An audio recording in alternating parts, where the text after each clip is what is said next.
ketika wabah menguasai segalanya. Bagaimana dengan perekonomian kita? Banyak PHK. Bagaimana keluarga kita makan jika banyak PHK? Kenapa dengan negara kita ini? Mengapa tidak ada peningkatan supply dan demand pada saat pandemi ini? Jawabannya akan kami sajikan pada video berikut ini.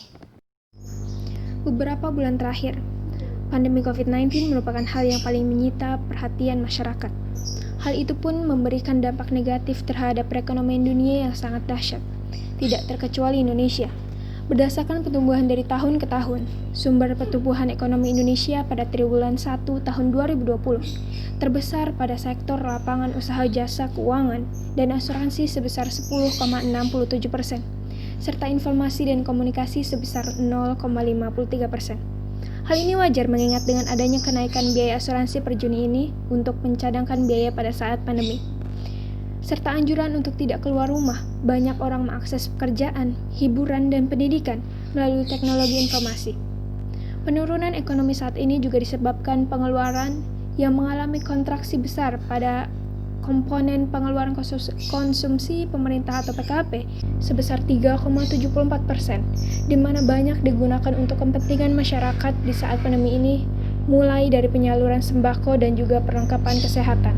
Terjadinya inflasi beberapa bulan terakhir menjadi bukti bahwa adanya pandemi COVID-19 ikut berpengaruh terhadap perekonomian Indonesia. Inflasi adalah kondisi perekonomian suatu negara di mana terjadi kecenderungan naiknya harga barang dan jasa secara umum berlangsung dalam waktu yang panjang. Naiknya harga barang dan jasa tersebut menyebabkan turunnya nilai mata uang. Badan Pusat Statistik atau BPS mencatat inflasi selama Mei 2020 sebesar 0,07%, yang mengakibatkan penurunan daya beli di berbagai daerah di Indonesia. Penurunan ini dipengaruhi oleh pandemi COVID-19 yang mempengaruhi kondisi ekonomi dan sosial masyarakat. Inflasi pada bulan Mei 2020 ini lebih rendah dari inflasi bulan April sebesar 0,08%. Adapun inflasi tahun kalender sejak bulan Januari hingga bulan April 2020 sebesar 0,8%. Pencatatan terakhir dari BPS yaitu pada bulan Juni, di mana pada bulan ini merupakan inflasi lumayan tinggi dibanding bulan-bulan sebelumnya, yakni sebesar 0,18% dan inflasi tahun ke tahun sebesar 2,67%. Tekanan ekonomi yang diakibatkan pandemi COVID-19 ini berdampak besar pada kegiatan logistik, pariwisata, dan perdagangan. Dampak pada sektor perdagangan khususnya ekspor dan impor, barang modal, dan bahan baku. Produksi turun, barang langka, dan harga terus meningkat sehingga menimbulkan inflasi. Kenaikan harga barang yang disertai penghasilan yang terus menurun akibat adanya PHK merupakan kondisi fatal daya beli masyarakat. Sebagian bahan baku untuk industri di Indonesia sendiri masih dipasok dari Cina yang mengalami kendala produksi akibat karantina di sejumlah daerah untuk membendung pandemi COVID-19. Terlebih, Indonesia masih mengandalkan impor dari Cina untuk bahan baku industri dan juga bahan pangan. Contohnya seperti elektronik, barang-barang mesin, beras, sayur, dan bawang putih.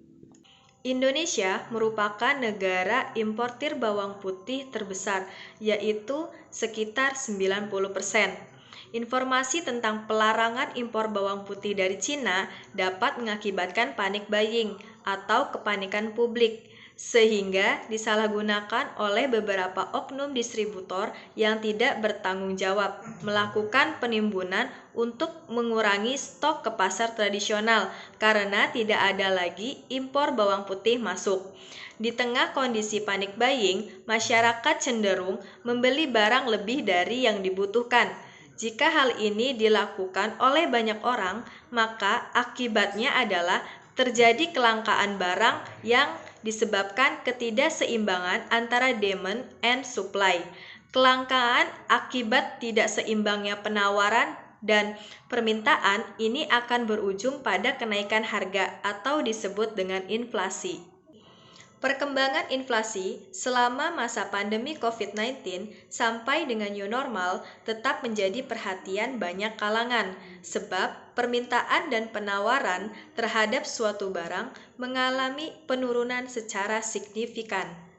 Dalam program Closing Bell CNBC Indonesia, Senin 4 Mei 2020, Menteri Keuangan Khatib Basri mengatakan penurunan tersebut merupakan dampak dari pandemi COVID-19 dan adanya physical distancing atau penerapan pembatasan sosial berskala besar atau sering disebut dengan PSBB, sehingga berpengaruh dan mengakibatkan pertemuan transaksi terhadap sisi supply and demand di kalangan masyarakat menurun. Pemerintah menargetkan pertumbuhan ekonomi Indonesia bisa tetap positif pada kuartal 2 dan kuartal 3 tahun 2020. Di ambang 2,3% sampai dengan 2,5%. Penerapan new normal diharapkan dapat menyokong pertumbuhan ekonomi tersebut. Dengan beroperasinya sektor industri, perekonomian dapat bergeliat kembali dan mengontrol pertumbuhan ekonomi. Dalam program Rakornas Kadin, di Hotel Ritz-Carlton, Mega Kuningan, Jakarta Selatan, Deputi Gubernur Mirza Aditya Suara mengatakan dalam menjaga kebesaran inflasi yang perlu dijaga adalah yang pertama, harga pangan dan kebutuhan lainnya. Jumlah pasokan pangan harus dipastikan kecukupannya sehingga tidak menimbulkan kelangkaan dan menyebabkan kenaikan harga. Yang kedua adalah menjaga kestabilan nilai tukar rupiah. Dilakukan dengan menggunakan valuta asing, dalam hal ini adalah ekspor dan impor, sehingga permodalan asing yang masuk ke Indonesia banyak. Semakin banyak dana asing masuk ke Indonesia, bisa membuat nilai tukar rupiah semakin menguat. Yang ketiga adalah menjaga kurs. Tentunya ditentukan bagaimana demand dan supply falas. Demand datang dari para importir yang meminjam dana dari luar negeri. Supply falas datangnya dari eksportir, PMA atau capital market yang masuk.